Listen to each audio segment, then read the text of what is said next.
సంగతులతోటి అది నిండుకొని ఉంటాయన్నమాట. కాబట్టి ఈరోజు 7వ వచనం మనం చూద్దాం. 6వ వచనం దాకా మనం చూసింది యేసుక్రీస్తు ఆయన సజీవుడిగా ఉండి తిరిగి లేచుట వలన మనకు ఆయనలో ఉన్నటువంటి గొప్ప నిరీక్షణ ఏంటి, గొప్ప భవిష్యత్తు ఏంటని మనం చూసాం. ఇంత గొప్ప భవిష్యత్తు ఉంది కాబట్టి నెంబర్ 1 మీరు సంతోషించుచున్నారు అనేది మాట్లాడాడు. విశ్వాస అనేవాడిలో సంతోషం ఉంటుంది. విశ్వాస అనేవాడిలో పరిస్థితులకి అతీతమైన సంతోషం, సంపదలకి అతీతమైన సంతోషం, చుట్టుపక్కల ఉన్నటువంటి మనుషులకు సంబంధం లేనటువంటి అతీతమైనటువంటి సంతోషం ఉంటుంది. అలా అని చెప్పి దీనికి ఎక్కడి నుంచి వస్తుందో తెలియని సంతోషము కాదు, కానీ యేసుక్రీస్తు ప్రభువులో మనకున్నటువంటి భవిష్యత్తు గురించి మనం ధ్యానిస్తున్నప్పుడు మనకు వచ్చేటువంటి సంతోషము అని మనం మాట్లాడుకున్నాం. కాబట్టి ప్రభువులో మీకు గొప్ప భవిష్యత్తు ఉంది, గొప్ప స్వాస్థ్యం ఉంది. ఆయన మీకు తండ్రిగా ఉండి మిమ్మల్ని ఆ స్వాస్థ్యం దాకా తీసుకెళ్లేదాకా మిమ్మల్ని కాపాడుతాడు, మిమ్మల్ని రక్షిస్తాడు. ఆ స్వాస్థ్యాన్ని కూడా మీకోసం ఏర్పాటు చేసి దాన్ని సిద్ధంగా ఉంచుతాడు. సో ఆయన అంత ప్రేమ కలిగినటువంటి తండ్రి కాబట్టి ఆయన ద్వారా మనకి అంత గొప్ప స్వాస్థ్యము రాబోతుంది. కాబట్టి మీరు మొట్టమొదటిగా ఏం చేస్తున్నారంటే సంతోషిస్తున్నారు, మీలో సంతోషం ఉంది అని విశ్వాసులతో మాట్లాడుతున్నాడు. ఆ తర్వాత ఏమన్నాడు అని అంటే మీలో సంతోషం ఉందన్నాడు. ఇంకా ఆ తర్వాత ఏమన్నాడంటే మీరు కొంచెము కాలము ఈ ప్రస్తుత కాల శ్రమలు మీకు ఎలా అనిపిస్తాయి అంటే అవి కొంచెము కాలమే అన్నట్లుగా అనిపిస్తాయి. కొంచెం కాలమే కదా ఈ శ్రమలు, ఆ తర్వాత గొప్ప భవిష్యత్తు దేవునితో మనం గడపబోతున్నాం అని మీరు ఎదురు చూస్తూ ఉంటారు. ఈ నిరీక్షణ జీవము కలిగిన నిరీక్షణ. మీరు దేని గురించి అయితే ఎదురు చూస్తూ ఉన్నారో ఆ ఎదురు చూసేటువంటి విషయాల యొక్క రుజువే మీ విశ్వాసం. మనం హెబ్రీయులకు రాసిన పత్రికలో మాట్లాడుకున్నాం. కాబట్టి మీరు దేని గురించి అయితే ఏ భవిష్యత్తు గురించి ఎదురు చూస్తున్నారో ఆ భవిష్యత్తును గురించినటువంటి సంతోషము దేవుడు మీకు ఇస్తూ ఉంటాడు. కాబట్టి ఇది జీవము కలిగినటువంటి నిరీక్షణ. సో ఒకటి మీరు సంతోషిస్తారు, ఇంకొకటి శ్రమలు కలిగినప్పుడు జీవితాంతం ఇవి ఉంటాయని తెలిసినా కూడా వాటిని మనం ఎలా చూస్తామంటే అవి ఇది ప్రస్తుత కాలము ఉండేటువంటి కదా శ్రమలుగా మనం కొంచెము కాలము మనకు దుఃఖము కలిగించే వాటిగానే మనం వాటిని చూస్తాం. అంతేగాని ఇంకెప్పుడు మనకు విడుదల, ఇంకెప్పుడు మనం ఫ్రీ అయిపోతాం, ఇంకెప్పుడు మనము రిలాక్స్ అయిపోతాం, నాకు రిలాక్సేషన్ అనేది ఉండదా, ఎప్పుడు పోరాటమేనా, నేను పూర్తిగా సంతోషంగా ఏ చీకు చింత లేకుండా రిలాక్స్ అయిపోయి ప్రశాంతంగా ఉండేటువంటి రోజులు కావాలి అని వాటి కోసం టార్గెట్ పెట్టుకొని మనము బ్రతకం. అలా టార్గెట్ పెట్టుకుంటే మనం ఏం చేయలేం, మనం పరిచయం చేయలేం, మనం దేవుని కోసం ఏ నిర్ణయాలు తీసుకోలేం. తీసుకున్నా కూడా మనం తీసుకునే నిర్ణయాలన్నీ కూడా స్వార్థపూరితమైన నిర్ణయాలు ఉంటాయి కానీ ప్రభువుకి దగ్గర చేసే నిర్ణయాలుగా ఉండవు. సో మన టార్గెట్ ఈ లోకంలో ఎప్పుడు రిలాక్సేషన్లోకి వెళ్ళిపోదామా అనే టార్గెట్ అనేది మనకు ఉండదు. కానీ మనకు ఈ యొక్క అంటే రిలాక్సేషన్ అంటే లేనిపోని పనులు మన మీద ఎవరన్నా వేస్తూ ఉంటే వాటి నుంచి మనకు రిలాక్సేషన్ కావాలి. దేవునికి మనం గురించి ఆలోచించకుండా ఏదన్నా మన మీద భారాలు ఉంటే వాటిని మనం తీసివేసుకోవడం మంచిది. కానీ దేవునిలో ఉండడానికి లేదా దేవుడు ఇచ్చినటువంటి ఒక సంఘానికి మనం క్షేమాభివృద్ధిగా ఉండడానికి, దేవుడిచ్చినటువంటి కుటుంబానికి క్షేమాభివృద్ధిగా ఉండడానికి, వాళ్ళకు సువార్త ప్రకటించేటువంటి స్థితిలో మనం ఉండడానికి, ప్రభువులో కొంతమందిని నడిపించే స్థితిలో మనం ఉండడానికి మనం కొంత ప్రయాస అవసరం అవుతుంది. కొంత సమయంని మనం మన సొంత సమయంగా పరిగణించకుండా మనం ఏం చేయాలంటే అది ఇచ్చివేయాల్సి వస్తుంది, దాన్ని వదులుకోవాల్సి వస్తుంది, సంపదను వదులుకోవాల్సి వస్తుంది, ఒక్కొక్కసారి మన కంఫర్ట్స్ వదులుకోవాల్సి వస్తుంది. ఇవన్నీ చేస్తూ ఉన్నప్పుడు ఒక్కొక్కసారి ఇవన్నీ వదులుకుంటూ ఉండడమే మాత్రమే కాకుండా బయట నుంచి కొన్ని నిందలు కూడా మన మీదకి వస్తాయి. సో ఒక్కొక్కసారి మనం బయట నుంచి వచ్చేటువంటి గౌరవాన్ని కూడా వదులుకోవాల్సి వస్తుంది. బయట నుంచి వచ్చేటువంటి పేరు ప్రఖ్యాతులను కూడా ఒక్కోసారి కాదు, మోస్ట్ ఆఫ్ ద టైం. ఇక్కడ ఉన్నటువంటి విశ్వాసులు ఎవరైతే సంఘంలో మీరు నిజంగా రక్షింపబడినటువంటి వ్యక్తులైతే మీ జీవితంలో తృణీకారం లేదా?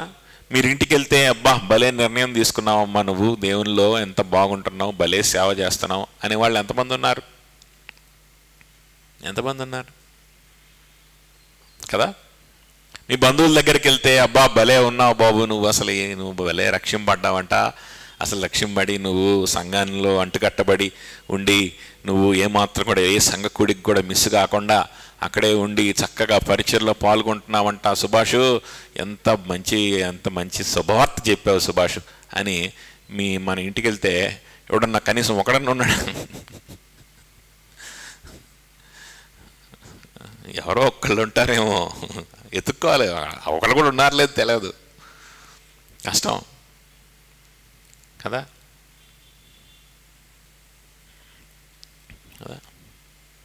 ఎన్నో ఒక్కొక్కడు చాలా కోటీశ్వరుడు అయిపోయినట్టు, వాడు చాలా ఆనందంగా ఆహ్లాదంగా ఒక్కొక్కడు ఉంటున్నట్టు,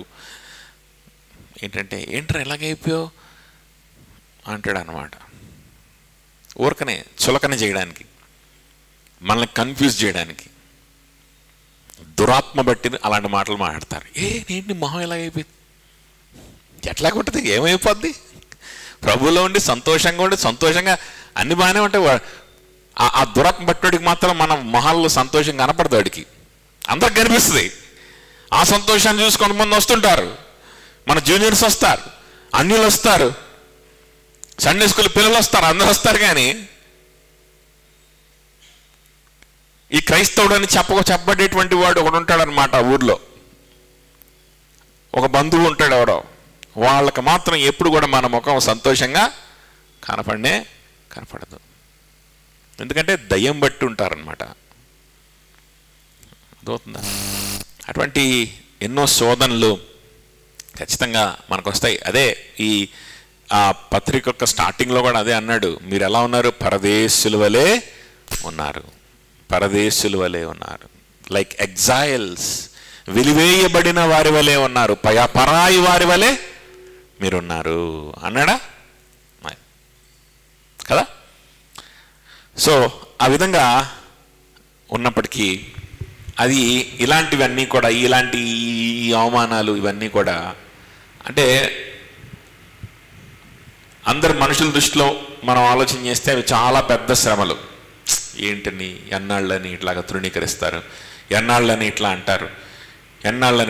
ఏదో ఒక రోజు మనం ఎదగొద్దా, ఏదో ఒక రోజు మనల్ని అన్న వాళ్ళందరికీ చంపదెబ్బ కొట్టినట్లుగా మనం ఎదిగి వాళ్ళకి మనం చూపించొద్దా, ఏదో రోజు. ఆ రోజు రావాలి కదా మన జీవితంలో, ఏదో రోజు రావాలి. ఎప్పుడు వస్తుంది, త్వరలో ఆ రోజు రావాలి అని ఎదురు చూస్తారు. ఎవరు ఎదురు చూస్తారు? విశ్వాసులు అయితే కాదు, అందరూ అట్లనే ఎదురు చూస్తారు. కానీ విశ్వాసాలు అలా ఎదురు చూడరంట. ఎందుకు? విశ్వాసాలు ఏమనుకుంటారు?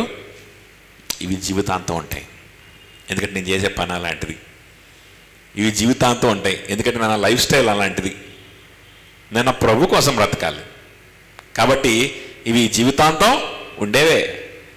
కానీ ఇవి మా దృష్టిలో ఇవేంటివి? కొంచెము కాలము కలుగు దుఃఖములు, జీవితాంతం ఉన్నప్పటికీ కూడా. we would like to think or consider them as ఎలాంటి శ్రమలుగా కన్సిడర్ చేద్దాం అనుకుంటున్నారంట? కొంచెము కాలం ఉండే శ్రమలుగా మాత్రమే కన్సిడర్ చేద్దామని అనుకుంటారంట. ఎవరు? నిజమైన విశ్వాసం. అది మనం 6వ వచనం చదువుకుందాం. 7వ వచనం చూడండి. 7వ వచనంలో ఏమంటున్నాడంటే, నశించిపోవు సువర్ణము అగ్ని పరీక్ష వలన శుద్ధపరచబడుచున్నది కదా, దానికంటే అమూల్యమైన మీ విశ్వాసము ఈ శోధనల చేత పరీక్షకు నిలచినదై యేసుక్రీస్తు ప్రత్యక్షమైనప్పుడు మీకు మెప్పును మహిమయు ఘనతయు కలుగుటకు కారణమగును. సరే,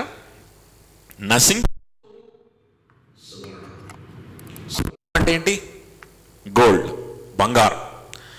సో ఆ రోజుల్లో ఎక్కువ కరెన్సీ అంటే రకరకాల జాతుల వాళ్ళు, రకరకాల దేశస్తులు వచ్చి ట్రేడింగ్ చేస్తారు.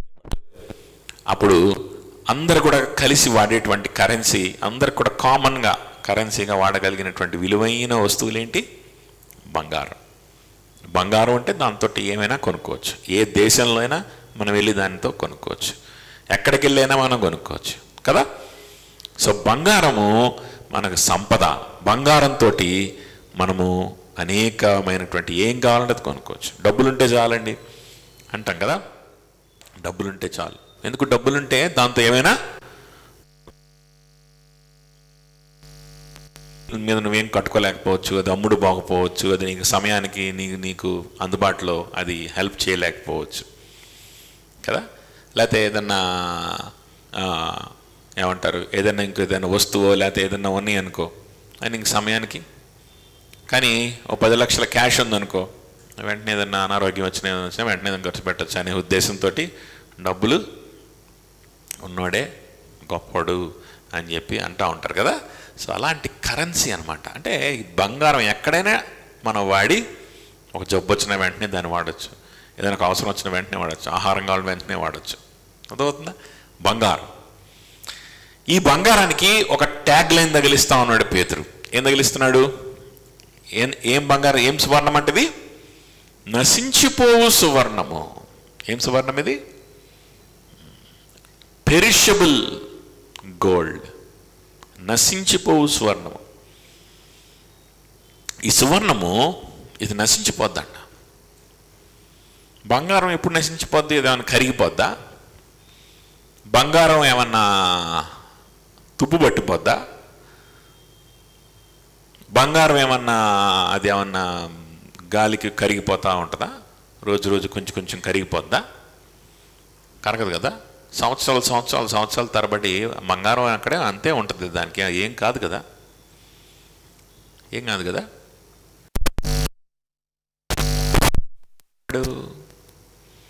ఎప్పుడు నశించిపోద్ది బంగారం? చూడండి, ద పర్స్పెక్టివ్ ఆఫ్ పీటర్. విశ్వాసులందరి యొక్క పర్స్పెక్టివ్ కూడా ఇలానే ఉంటుందని ముందుగానే భావిస్తూ ఆ పర్స్పెక్టివ్లో మాట్లాడుతున్నాడు. ఏంటి ఆయన పర్స్పెక్టివ్ అంటే? సువర్ణము నశించిపోయేది అంటున్నాడు. సువర్ణం నశించిపోవడం ఏంటి? ఇనుమైతే తుప్పు పట్టిపోద్ది అనుకోవచ్చు, ఇంకోటి అయితే ఏదో అయిపోద్ది అనుకోవచ్చు. సువర్ణము, బంగారము ఎలా నశించిపోతుంది?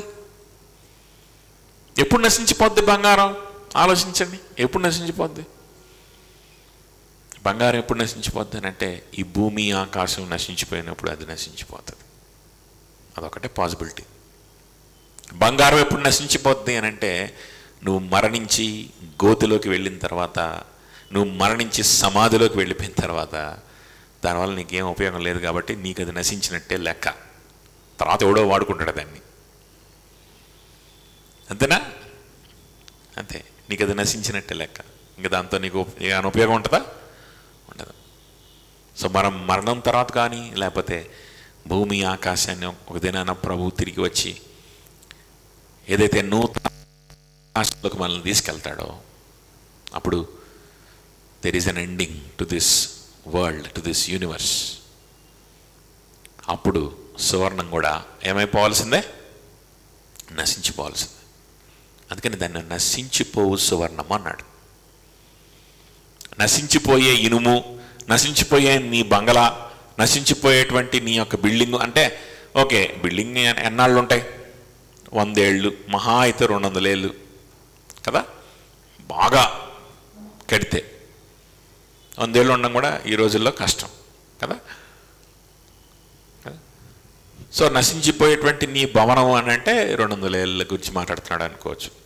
నశించిపో సువర్ణం అంటున్నాడంటే ఎన్ని రోజుల నుంచి మాట్లాడుతున్నాడు? ఇది దేని గురించి మాట్లాడుతున్నాడు? భూమి నశించిపోయేటువంటి సమయం గురించి మాట్లాడుతూ ఉన్నాడు. లేకపోతే నీ మరణం జరిగేటువంటి సమయం గురించి, ఇది నశించిపోయేటువంటి సువర్ణం అయితే ఒక దినాన దీని యొక్క ఉపయోగం నీకు ఉండదు. అయినప్పటికీ కూడా దీన్ని ఎలా తయారు చేసుకుంటావు నువ్వు?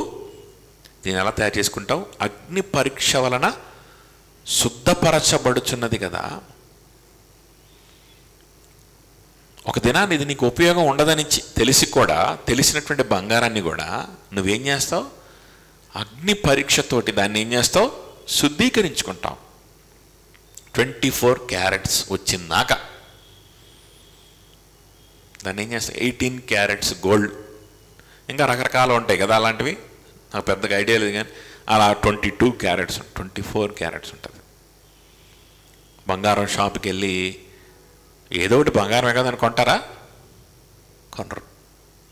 అదేంటి 18 క్యారెట్సా 24 క్యారెట్సా, దాని వెనకాల ఏమున్నాయి, ముద్రలు ఏమున్నాయి, సర్టిఫికెట్లు ఎన్ని తీసుకుని, ఎందుకని? అది జీవితాంతం ఉంటుందా? నువ్వు చచ్చిపోయిన తర్వాత నీతో పాటు వస్తుందా? భూమి లయమైపోయిన తర్వాత నూతన సృష్టిగా, నూతన భూమి, నూతన ఆకాశం సృష్టింపబడినప్పుడు అది ఉంటుందా? ఉండదు. అది ఏం బంగారం? అది ఎలాంటి బంగారం? అది నశించిపోవు సువర్ణము. అయినప్పటికీ కూడా దాన్ని ఏం చేస్తాం మనం? రిఫైన్ చేసి అగ్నిలో పంపించి ఎన్నిసార్లు అగ్నిలో పంపిస్తే అంత అందులో ఉన్నటువంటి మట్టి, అందులో ఉన్న మురికి, అందులో ఉన్న ఇంప్యూరిటీస్ అన్నీ బయటకు వచ్చేస్తాయి. అప్పుడు దాన్ని ఏం చేస్తామంటే, అప్పుడు దాన్ని ధరించడానికి, అప్పుడు దాన్ని పోతపోసి, అప్పుడు దాన్ని ఏం చేస్తాం మనం? ఆభరణాలుగా తయారు చేసుకొని ధరించడానికి ఉపయోగపడుతుంది. ఒక దినాన నీకు ఉపయోగం లేకుండా పోయేటువంటి సువర్ణాన్ని నువ్వంతా పరీక్షించి ఎంత ప్యూరిఫై చేస్తూ ఉంటే, చూడండి, అంతకంటే దానికంటే అమూల్యమైన, నెక్స్ట్ వర్డ్స్ చూసారా? దానికంటే అమూల్యమైన మీ విశ్వాసము. ఏంటంటది? దానికంటే అమూల్యమైన మీ విశ్వాసం, మీరు చూపించిన విశ్వాసం, యోర్ ఫెయిత్. మీ దగ్గర ఆల్రెడీగా ఉన్న విశ్వాసం, విశ్వాసాలతో మాట్లాడుతున్నాడు. ఇది మీ విశ్వాసం, మీరు చూపించిన విశ్వాసం. నేను ఎందుకు విశ్వాసం చూపించాలి, నేను ఎందుకు దేవుని కోసం బ్రతకాలి, నా ప్లాన్స్ నాకున్నాయి అని మూర్ఖంగా ఆలోచించకుండా, నీ ప్లాన్స్ ఏవో నిన్ను బాగా కాపాడేస్తాయని అనే మూఢనమ్మకంలో నువ్వు ఉండిపోయి, ఒక గుడ్డి ప్రణాళికల్లో మనం వేసుకుంటూ, నా ప్రణాళికలు, నా జ్ఞానము, నా డబ్బు ఇవి నన్ను కాపాడతాయనేటువంటి ఒక గుడ్డి ఆలోచనలో కదా మనం విశ్వాసం చూపించకుండా మన సొంత ఆలోచనల ప్రకారం ముందుకెళ్ళిపోతా ఉంటాం. అలా చాలామంది ఉంటారు. ఎంతమంది ఉన్నారు మీరు? అలా కాదు. అలా కాకుండా ఇక్కడ ఉన్నటువంటి విశ్వాసులు వాళ్ళు ఏం చేశారంటే, అక్కడ ఉన్న విశ్వాసులు విశ్వాసం చూపించారు. ఒకరోజు వాళ్ళు ఏం చేశారు? వాళ్ళు కూడా మీలాంటి వాళ్ళే, ఊరికే చర్చకు వస్తూ ఉంటారు, వెళ్ళిపోతూ ఉంటారు, సహోదరుల దగ్గర ఉంటా ఉంటారు, మంచిదే, చక్కగా వస్తున్నారు. ఇంకా సంఘంలో చేర్చబడకుండా, ఇంకా రక్షింపబడి బాప్తిజంలో సాక్ష్యం ఇవ్వకుండా, ప్రభువుకి జీవితాన్ని ఇవ్వకుండా మీరు కొంతమంది ఉన్నారే. కానీ మీరు చక్కగా ఒక మంచి పని ఏం చేస్తున్నారంటే, మీరు తూచా తప్పకుండా వాక్యం వినడానికి వస్తున్నారు, సహోదరులతో కలిసి ఉండడానికి ప్రయత్నం చేస్తున్నారు. ఈ విశ్వాసం కూడా అలాగనే చేశారు ఫస్ట్లో. ఈ స్టేజ్ గుండా వెళ్ళిన వాళ్ళు ఎవరూ లేవు. నిన్న నతానియేలు మన రాత్రి వచ్చి మాట్లాడుతుంటే నతానియేలుతో చెప్తున్నా అనమాట, నేను చర్చికి సువార్త వినడం, ఒక మంచి సువార్తను వినడం ప్రారంభించిన సంవత్సరం రోజులకి అర్థమైంది నాకు అని చెప్పాను అనమాట నతానియేలుకి కదా. సంవత్సరం రోజులకి ఫస్ట్ మొట్టమొదటిసారిగా నాకు మంచి ఫెలోషిప్ ఒకటి దొరికి, అందరు యవనస్తులు సువార్త ప్రకటిస్తూ ఉంటే, ఆరాధన చేస్తూ ఉంటే, యథావిధిగా చిన్నప్పుడు అలవాటు అయినట్లు ఆఖరి పావుగంటకి వెళ్ళి కూర్చొని ఆశీర్వాదం తీసుకొని వస్తూ ఉండేవాడిని. ఆ విధంగా ఒక రెండు నెలలు గడిపా.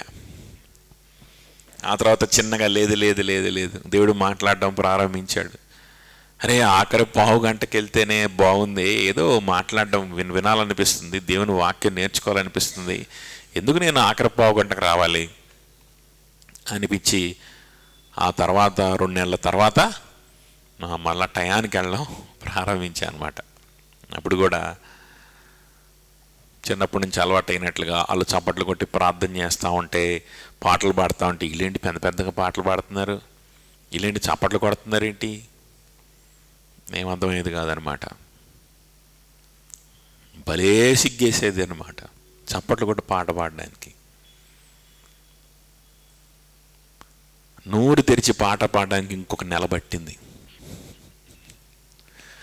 అందరితో కలిసి, సోలోగా కాదు, అందరు గుంపులో కలిసి చప్పట్లు కొట్టి చేతులెత్తి పాట పాడడానికి నెల పట్టింది. ఆ తర్వాత చిన్నగా అక్కడ జరిగేటువంటి ప్రార్థనలు, అక్కడ జరిగేటువంటి వాక్యము విని విని విని దాదాపు సంవత్సరంన్నర అయిందనమాట. అప్పుడు అర్థమైంది సువార్త. అర్థమైన తర్వాత కూడా ఇంకొక 6 నెలల తర్వాత బాప్టిజం తీసుకున్నా. అర్థమైందా? అది కాబట్టి దాదాపు సంవత్సరంన్నర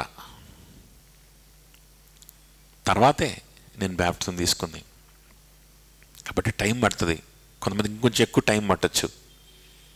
కానీ నేను అక్కడ ఉండకపోతే, వాక్యం ప్రకటించబడేటువంటి స్థలాల్లో ఉండకపోతే, నిజమైన ఆరాధన చేసేటువంటి స్థలాల్లో ఉండకపోతే, నిజంగా రక్షింపబడినటువంటి సహోదరుల మధ్యలో నన్ను పట్టించుకొని నా జీవితాన్ని గురించి ఆలోచించి ప్రార్థన చేసేటువంటి సహోదరుల మధ్యలో నేను ఉండకపోయానంటే ఎప్పటికీ రక్షింపబడేవాడిని కాదు కదా. సో ఈ విశ్వాసులు కూడా ఆ స్టేజ్ గుండా వెళ్ళిన వాళ్ళేం కాదు, ఆ స్టేజ్ గుండా వెళ్ళిన వాళ్ళే. కానీ ఒకరోజు వాళ్ళు ఒక నిర్ణయం తీసుకున్నారు. ఏ నిర్ణయం తీసుకున్నారంటే, నా సొంత జ్ఞానం, నా సొంత ప్రణాళికలు, నా సొంత లైఫ్ స్టైల్లో నేను ఉంటా, నా ఇష్టం వచ్చినట్టు నేను ఉంటా, యేసుక్రీస్తుకు నా జీవితాన్ని ఇచ్చి మిగిలినటువంటి విశ్వాసుల వలె నా సమయాన్ని, నా కాన్వర్జేషన్స్ని, నా లైఫ్ స్టైల్ మొత్తం యేసుక్రీస్తు చుట్టూ నేను ఉంచుకోవాలంటే కష్టం. నాకు రకరకాల ఫ్రెండ్స్ కావాలి, రకరకాల కబుర్లు కావాలి, రకరకాల ఎంటర్టైన్మెంట్లు కావాలి, రకరకాల కెరియర్ ఆప్షన్స్ కావాలి. ఏదో తెగ చదివి ఏదో చేసే వ్యక్తుల్లాగా మా అయితే డిగ్రీ పాస్ అవుతాం, ఆ తర్వాత ఇంకో డిగ్రీ చేస్తాం, అంతకు మించి ఏమీ లేదు మళ్ళాడ. అర్థమవుతుందా కదా? ఆ ఆలోచనలతోటి విశ్వాసం చూపించకుండా ఉంటే ఎవరు కాపాడలేరు. కానీ ఆ విశ్వాసం ఉంచగలిగామంటే ఆ విశ్వాసాన్ని ఏమంటున్నాడంటే అమూల్యమైన విశ్వాసం, సువర్ణము కంటే అమూల్యమైన విశ్వాసం. అది ఎవరి విశ్వాసం? అది నీ విశ్వాసమే. అది నీ విశ్వాసమే, నీ చేతుల్లోనే ఉంది. దాని అర్థం ఏంటి? మీ విశ్వాసము అన్నాడు కదా. చదివారా? అందరూ చూసారా ఆ మాటని? దానికంటే అమూల్యమైన ఎవరి విశ్వాసం? మీ విశ్వాసం. అంటే దాని అర్థం ఏంటి? నీ చేతిలో ఉన్న విశ్వాసం చూపించడం. 100% నీ చేతిలో ఉంది. నా వల్ల కావట్లేదన్నా, నాకు కుదరట్లేదన్నా, నేను విశ్వాసం చూపించలేకపోతున్నానన్నా, ఇవన్నీ పిచ్చి మాటలు. నీకు ఇష్టం లేదంతే, నీకు ఇష్టం లేదంతే.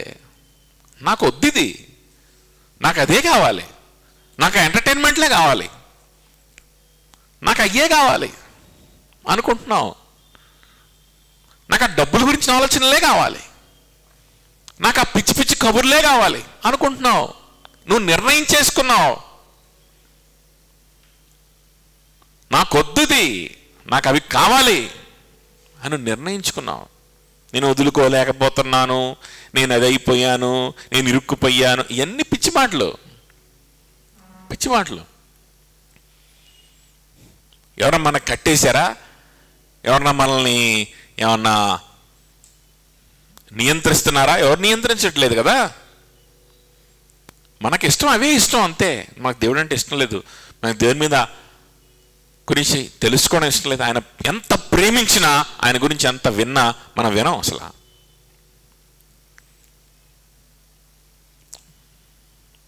మీ చేతిలో ఉంది, మన చేతిలోనే ఉంది, నా చేతిలోనే ఉన్నింది. అదేదో ఒక రోజు ఏదో ఒక రాత్రి నేను ప్రార్థించుతూ ఉండగా ధన్మని పైన నుంచి ఏదో వచ్చి నా నెత్తి మీద ఏం పడలేదు.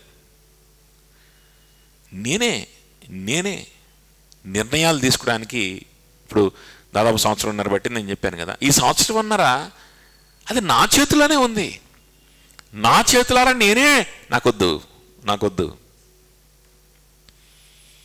నా చేతులారా నేనే ఇదిగో వీళ్ళ వల్లే నేను ప్రభువుకి నా జీవితాన్ని ఇస్తే మరి దీని సంగతి ఏమేంటి?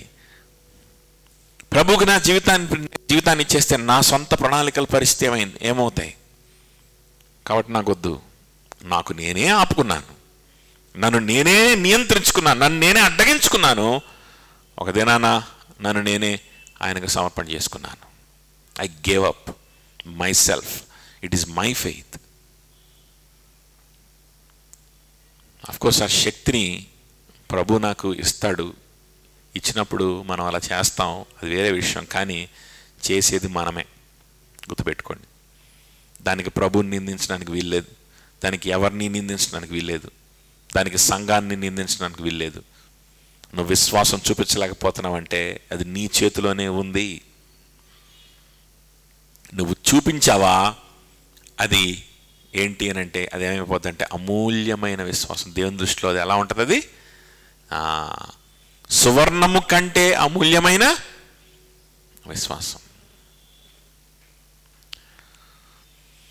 సువర్ణము కంటే అమూల్యమైన విశ్వాసం. నశించిపో సువర్ణం అగ్ని పరీక్ష వలన శుద్ధిపరచబడుచున్నది కదా, దానికంటే అమూల్యమైన మీ విశ్వాసము ఈ శోధనల చేత పరీక్షకు నిలిచినదై. ఈ శోధనల చేత పరీక్షకు నిలచినదై. ఈ విశ్వాసం ఏమవుతుందంట? పరీక్షకు నిలుస్తుందంట. It will be proved, it will be proven to be genuine. It will be proven to be genuine. బంగారమును మనం కొనాలి అని అంటే, దాంతో ఆభరణం తయారు చేసుకోవాలంటే, ఆ బంగారాన్ని తయారు చేసేటువంటి వ్యక్తి అంట ఏం చేస్తాడంటే పదే అగ్నిలోకి తీసుకెళ్తాడు. దాన్ని ఏం తీసుకెళ్తాడు?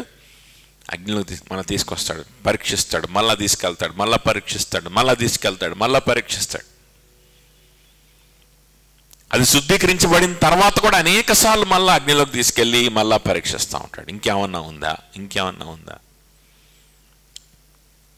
శుద్ధీకరించబడిన తర్వాత సువర్ణముగా అది మారిపోయిన తర్వాత కూడా, అంటే సువర్ణంగా మార్చడానికి కాదు అగ్ని పరీక్షలో తీసుకెళ్లేది. సువర్ణ అంటే ఈ గోల్డ్ తయారు చేసేటువంటి ప్రాసెస్ మీకు అర్థమైతే దీనికి అసలు మీనింగ్ మీకు అర్థమవుతుంది. శుద్ధీకరించడానికి, సువర్ణముగా దాన్ని చేయడానికి అగ్నిలోకి తీసుకెళ్తాడు. అదొకటి ఉంటుంది, అదొక ప్రాసెస్. సువర్ణంగా మారిపోయిన తర్వాత కూడా దాన్ని అగ్నిలోకి తీసుకెళ్తాడు. ఈసారి ఎందుకు తీసుకెళ్తాడో తెలుసా? వాడికి తెలిసిపోయింది 24 క్యారెట్ గోల్డ్ వచ్చేసింది, తెలిసిపోయింది వాడికి. తెలిసిపోయిన తర్వాత కూడా మళ్ళీ దాని అగ్నిలోకి తీసుకెళ్తాడు. ఎందుకు తీసుకెళ్తాడంటే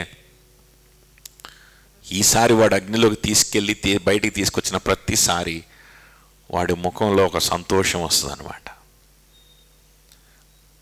ఈసారి మళ్ళీ లోపలికి తీసుకెళ్ళి మళ్ళీ బయటికి తీసుకొచ్చిన ప్రతిసారి వాడికి సాటిస్ఫాక్షన్ వస్తుంది. అందులో ఉన్నటువంటి మెరుపు వాడు చూస్తాడు,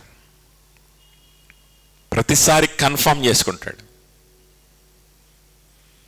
ఆభరణాలుగా మార్చేసిన తర్వాత ఆల్మోస్ట్ కొంచెం ఇంప్యూరిటీస్ అవి ఇవి ఉన్నా ఆల్మోస్ట్ ఒకేలా కనిపిస్తాయి, చాలా కీన్గా అబ్జర్వ్ చేస్తే తప్ప.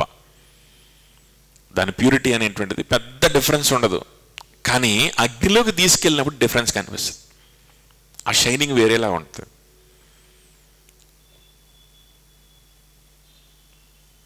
సో మన విశ్వాసం కూడా ఈ సువర్ణము కంటే అమూల్యమైనది. కాబట్టి ఈ విశ్వాసము అగ్నిలోకి తీసుకెళ్ళినట్లుగా, బంగారాన్ని అగ్నిలోకి తీసుకెళ్ళినట్లుగా దేవుడు ఏంటనంటే నీ శోధనల్ని, నీ శ్రమల్ని వాడుకుంటాడు. అది పేతురు చెప్పబోతున్నటువంటి విషయం ఇక్కడ. నీకు శ్రమ కలిగిన ప్రతిసారి కూడా ఆ శ్రమల ద్వారా నువ్వు రక్షింపడం కాదు, నువ్వు ఆల్రెడీ రక్షింపడ్డావు. కానీ శ్రమ వచ్చిన ప్రతిసారి కూడా దేవునికి ఆ షైనింగ్ అనిపిస్తూ ఉంటుందంట. ఆ శ్రమలోకి నువ్వు వెళ్ళి బయటకు వచ్చిన ప్రతిసారి కూడా దేవునికి ఆ షైనింగ్ అనిపిస్తూ ఉంటుంది.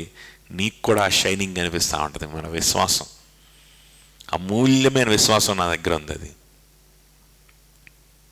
ఇదిగో అయ్యా నా విశ్వాసం. తీసుకెళ్ళదాన్ని అగ్నిగుండా తీసుకెళ్ళంటాడు. తీసుకెళ్తాం. తీసుకొచ్చి బయటికి రాగానే ఆ అగ్నిలో కాలుతా ఉన్నప్పుడు కొంచెం నొప్పి కలుగుతుంది. కానీ బయటికి వచ్చిన వెంటనే దాంట్లో ఉన్నటువంటి షైనింగ్ మనకు కనిపిస్తాం. బా ప్రభా, ఇది నిజంగా బంగారమే, ఇది నిజంగా సువర్ణమే అని మనం సంతోషిస్తాం. మన చేతిలో ఉన్నటువంటి ఆ సువర్ణాన్ని చూసి దేవుడు కూడా చెప్పానా, నీ విశ్వాసము బంగారం కంటే అమూల్యమైనది, ఎంత బాగా ప్రకాశిస్తుందో చూడు, ఎంత దగదగా మెరిచిపోతుందో చూడు అని మనల్ని, మన చేతిలో ఉన్నటువంటి మన విశ్వాసాన్ని చూసి ఆయన మురిసిపోతాడు. అర్థమవుతుందా? ఆయన సంతోషిస్తాడంట. సంతోషించి ఏం చేశాడంటే చూద్దాం. చూడండి, శోధనల చేత పరీక్షకు నిలిచినదై యేసుక్రీస్తు ప్రత్యక్షమైనప్పుడు మీకు మెప్పును మహిమయు ఘనతయు కలుగుటకు కారణమగును. మెప్పును మహిమయు ఘనతయు కలుగుటకు కారణమగును. వెయిన్ గ్రూడెం ఒక పుస్తకంలో ఈ వచనాల్ని ప్రస్తావిస్తూ ఆయన ఏం రాస్తాడంటే,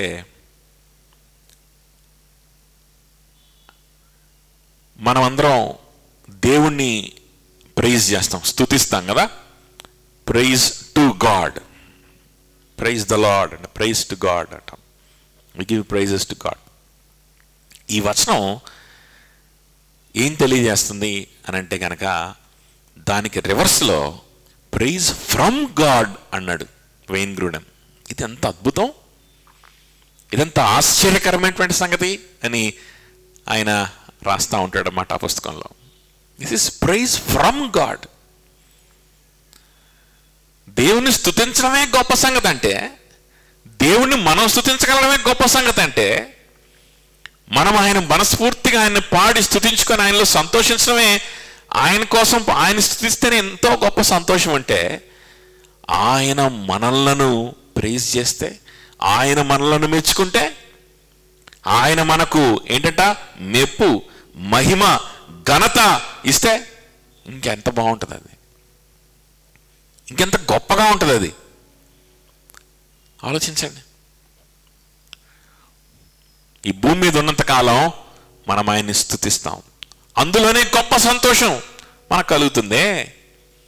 అలాంటిది ఒక దినానంట ఆయన తిరిగి వచ్చినప్పుడు మనకు మెప్పు, మనకు మహిమ, మనకు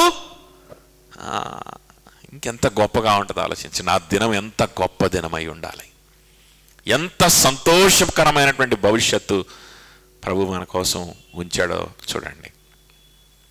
పరలోక రాజ్యం అంటే అదే. అదిగో ఆ యొక్క అక్షయమైన నిర్మలమైన వాడబారని స్వాస్థ్యం అంటే అదే. ఆ స్వాస్థ్యంలో ఏం జరుగుతుంది అంటే ఇదిగో ఇదే జరుగుతుంది. ఇలాంటి అద్భుతాలు జరుగుతాయి. అక్కడ బోరింగ్గా ఉండదు లైఫ్, ఎక్సైటింగ్ థింగ్స్ జరుగుతాయి. ఫర్ ఎగ్జాంపుల్ మచ్చుకి ఏంటంటే దేవుని వలన మనము మెప్పు పొందుకుంటూ ఉంటాం. క్రీస్తు మనల్ని మెచ్చుకుంటుంటాడు, మహిమపరుస్తూ ఉంటాడు, ఘనపరుస్తుంటాడంట. చూసారా, పెద్ద సింహాసనం వేసుకొని యేసు ప్రభు అక్కడ కూర్చొని ఉంటే మనందరం చుట్టూగా గుమ్ముగుడి మనందరం ఏంటంటే ఇలా సాగిలపడి నమాజ్ చేస్తూ, లేకపోతే ఇట్లాగా మొక్కుతూ సాష్టాంగ పడుతూ ఇలాగుంటాం అనుకుంటున్నారా పరలోకంలో? నో, సాష్టాంగ పడతాం, సంతోషంతో సాష్టాంగ పడతాం. మనం ఆయన్ని గణపరచడమే కాదు, ఆయన మనల్ని గణపరుస్తూ ఉంటాడు. మనం ఆయన్ని స్తుతించడం మాత్రమే కాదు, ఆయన మనల్ని మెచ్చుకుంటూ ఉంటాడు. ఆయనను మహిమలో చూడటమే కాదు, ఆ మహిమలో మనం కూడా పాలు పంచుకుంటాం. సింహాసనం మీద ఉన్నటువంటి దేవాది దేవుణ్ణి చూడడం మాత్రమే కాదు, సింహాసనం మీద మనం కూడా పరిపాలన చేస్తాం. అది దేవుని వాక్యం చెప్పేది. It is an exciting future in Christ. పరలోక రాజ్యం అంటే అంత ఎగ్జైటింగ్గా ఉంటుంది. దానికి సంబంధించినటువంటి సంతోషమే ఈ భూమి మీద సంఘములో విశ్వాసులుగా మనం జీవిస్తూ ఉన్నప్పుడు, ఆయన సువార్త కోసం జీవిస్తూ ఉన్నప్పుడు ఆ సంతోషమే మనం ఇప్పుడు కూడా అనుభవిస్తాం.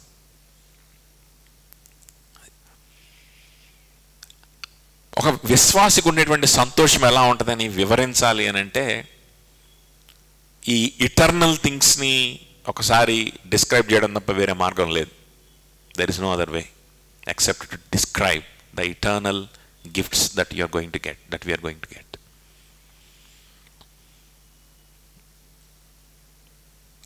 ఆ విధంగా తప్ప ఇంకే విధంగా కూడా ఒక విశ్వాసికి ఉన్నటువంటి సంతోషం ఎంత గొప్పదో డిస్క్రైబ్ చేయలేం. సో ఇది ఆ వచనం. ఓవరాల్గా మాట వెంబడి మాటని మనం చూసాం. ఇప్పుడు ఓవరాల్గా ఆ వచనంలో ఉన్నటువంటి అంశాలు ఏంటో ఒకసారి మనం చూడడానికి ప్రయత్నం చేద్దాం. చూసారా, ఇక్కడ మనం మొట్టమొదటిగా ఏం నేర్చుకున్నాం? మన విశ్వాసం అనేటువంటి మాట కదా. విశ్వాసం, అది దానికి బాధ్యులం ఎవరు? మనమే. మన విశ్వాసాన్ని దేవుడు ఎలా చూస్తున్నాడు? నీ చిన్న నిర్ణయాన్ని, నీకున్నటువంటి లోకాశని, ధనాశని, శరీర ఆశని, నీ హృదయము నీలో కలిగించేటువంటి చెత్త ఆలోచనలని పక్కన పెట్టి, ఈ లోకంలో ఉన్న చెత్త స్నేహాలను పక్కన పెట్టి, ప్రభు కోసం ఆయనకు నా జీవితాన్ని, నా సమయాన్ని నేను సమర్పణ చేస్తానని చిన్న నిర్ణయం నువ్వు తీసుకోగలిగితే, ఆ చిన్న నిర్ణయాన్ని నువ్వేమి త్యాగం చేయలా, నువ్వేమి లక్షలు నువ్వేమి ఖర్చు పెట్టలా, నువ్వేమి శ్రమపడలా, నిర్ణయించుకున్నావు, నీ హృదయాన్ని మార్చుకున్నావు, నీ హృదయాన్ని ఇచ్చావు. ఇదిగో ప్రభా, నా హృదయాన్ని నీకు ఇస్తాను. ఈ వ్యర్థమైనటువంటి మనుషులకు కాదు, వ్యర్థమైనటువంటి స్నేహాలకు కాదు, వ్యర్థమైన మాటలకు కాదు, నీకు ఇస్తాను. చిన్న నిర్ణయమే కదా అది. నీ హృదయాన్ని ప్రభువుకి ఇచ్చావు. ఎంత పని అది? దానికి ఏమైనా ఎనర్జీ ఖర్చు అవుతుందా? ఏమైనా అవుతుందా? ఏమవ్వదు. దానికి ఏమన్నా బరువు లేపాలా? దానికి ఏమన్నా ఖర్చు పెట్టాలా? ఏం పెట్టాల్సిన అవసరం లేదు. ఇదిగో ప్రభా, ఈరోజు నుంచి నా హృదయం నీకే, నా సమయం నీకే. నువ్వే తీసుకోవాల్సిన నిర్ణయం అది. నీ చేతిలోనే ఉన్న నిర్ణయం, గుర్తుపెట్టుకో.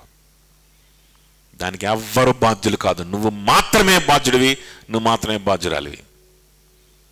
తీసుకోలేదా నిత్యమైన నరకము, దేవుని యొక్క ఉగ్రత. తీసుకున్నావా, దేవుడు ఆ చిన్న పని, నువ్వు చేసిన ఆ చిన్న పనిని చూసి సువర్ణముగా చూస్తాడంట. దాన్ని ఎలా చూస్తాడు? సువర్ణముగా పరిగణిస్తాడు. దాన్ని చూచి పదే మురిసిపోతా ఉంటాడు. నువ్వు శోధనలో లోపలికి వెళ్ళి మరలా సంతోషంతో తిరిగి వచ్చిన ప్రతిసారి నీకు రుజువు చేస్తాడు. ఆయన మురిసిపోతాడు, నీకు సంతోషాన్ని ఇస్తాడు. ఒకరోజు ఆయన తిరిగి వచ్చినప్పుడు ఆయన ద్వారా మెప్పుని పొందుకుంటాం. ఎంత గొప్ప ప్రివిలేజ్ చూడండి. ఇంత చిన్న పనికి ఎంత ప్రివిలేజా ఆలోచించండి. ప్రభువులోకి రాకపోతే శ్రమలు ఉండవనిగా దాని అర్థం. ప్రభువులు లేకపోయినా శ్రమలు ఉంటాయి. మనం చేసే దిక్కుమాలినటువంటి కబుర్లకి, మనం చేసే దిక్కుమాలిన స్నేహాలకి, మనం చేసేటువంటి దరిద్రపు పనులకి, వీటికి పరిణామాలు ఫేస్ చేస్తాం ఎప్పుడొకప్పుడు. మనుషులు తృణీకరిస్తారు, మోసం చేస్తారు. పరిణామాలు ఉంటాయి, ఖచ్చితంగా ఉంటాయి పరిణామాలు. నువ్వు చేతి ద్వారా కొని తెచ్చుకున్నటువంటి పరిణామాల్లోకి నువ్వు ఇరుక్కుపోయిన తర్వాత, మనుషుల చేతులు ఇరుక్కుపోయిన తర్వాత, లోకములో ఇరుక్కుపోయిన తర్వాత, ఆ శ్రమల్లో నీకు ఎలాంటి నిరీక్షణ ఉండదు. ఆ శ్రమల గుండా నువ్వు వెళ్ళి బయటకు వచ్చిన తర్వాత ఏ మెప్పు నీకు ఉండదు. నువ్వు సంతోషించడానికి ఏమీ ఉండదు. సావు తప్పి కన్నులొట్టబోయి వస్తావు, మళ్ళీ ఇంకో శ్రమలోకి పోతావు. డెఫినెట్లీ ప్రభులో ఉండకపోతే శ్రమలు ఉండవా? మనం చేసే పాపానికి కాన్సిక్వెన్సెస్ ఉండవా? ఉంటాయి. కానీ ప్రభులో నువ్వు ఉంటే, ఈ విధంగా నువ్వు విశ్వాసం చూపించగలిగితే, నువ్వు శ్రమ గుండా వెళ్ళిన ప్రతిసారి నీ విశ్వాసము సువర్ణం వలె నీ చేతిలో వెలిగిపోతా కనిపిస్తూ ఉంటుంది. ఏదైనా ఒక కష్టం గుండా వెళ్ళి వచ్చిన ప్రతిసారి నీ చేతిలో సువర్ణం వలె కనిపిస్తూ ఉంటుంది. సువర్ణం వలె. ఎస్, సువర్ణము కంటే విలువైన అమూల్యమైన విశ్వాసం నా జీవితంలో ఉంది. నా ప్రభు అయిన యేసుక్రీస్తు నా కోసం మరణించాడు కాబట్టి, నా మీదకి రావాల్సిన శిక్ష అంతటిని ఆయన భరించి, ఆఖరి రక్త బొట్టు వరకు ఆయన కార్చి, ఆయన మీద విశ్వాసం ఉంచడానికి నాకు ఒక ఆధారాన్ని ఇచ్చాడు.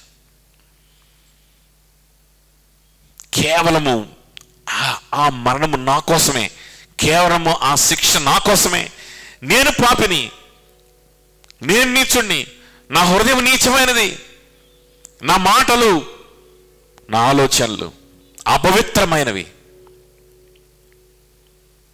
ఆయన మరణించాడు నా పవిత్రత కోసం.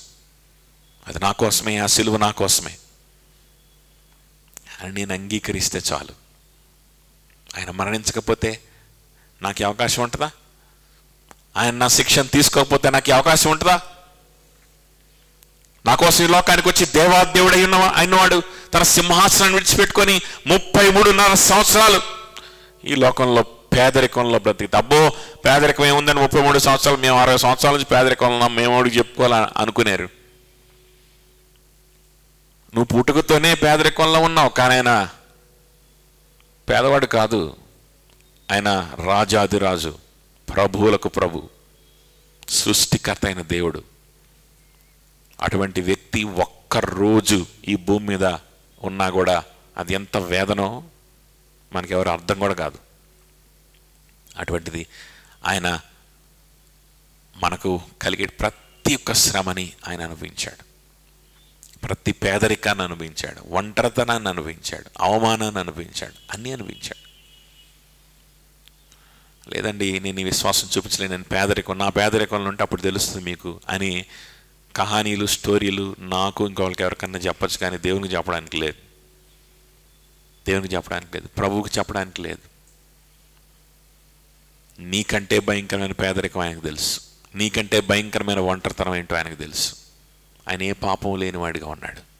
నీ కోసం ఆయన సిలువలో మరణించాడు. లేదండి నాకు ఒంటరితనం ఉంది, లేదండి నాకు పేదరికం ఉంది, లేదండి నాకు ఈ ఎంటర్టైన్మెంట్ కావాల్సిందే అని పిచ్చి మాటలు చెప్తే నరకాన్ని అనుభవించాల్సింది నువ్వే. నీ పాపం మీదకి వచ్చేటువంటి పరిణామాలను అనుభవించాల్సింది నువ్వే. అలా కాకుండా ప్రభా నీ మీద విశ్వాసం ఉంచడానికి నువ్వు నా కోసం వచ్చావు అని నమ్మి విశ్వాసం ఉంచి ఆయన కోసం బ్రతకడానికి ఈరోజు నువ్వు ప్రారంభించావు అనుకో, నీ చేతిలో ఉన్న ఆ విశ్వాసాన్ని, నీ విశ్వాసాన్ని ఆయన ఎలా చూస్తాడంట? సువర్ణము కంటే అమూల్యమైనదిగా చూస్తాడు. శ్రమ నీ జీవితంలో వచ్చిన అవి ఎలా ఉంటాయి? నీ విశ్వాసాన్ని ఇంకా మెరిసిపోయేలాగా చేసేటువంటి ప్రాసెస్ లాగా అది ఉంటాయని ఇక్కడ పేతురు చెప్తా ఉన్నాడు. చూడండి, తర్వాత చూడండి,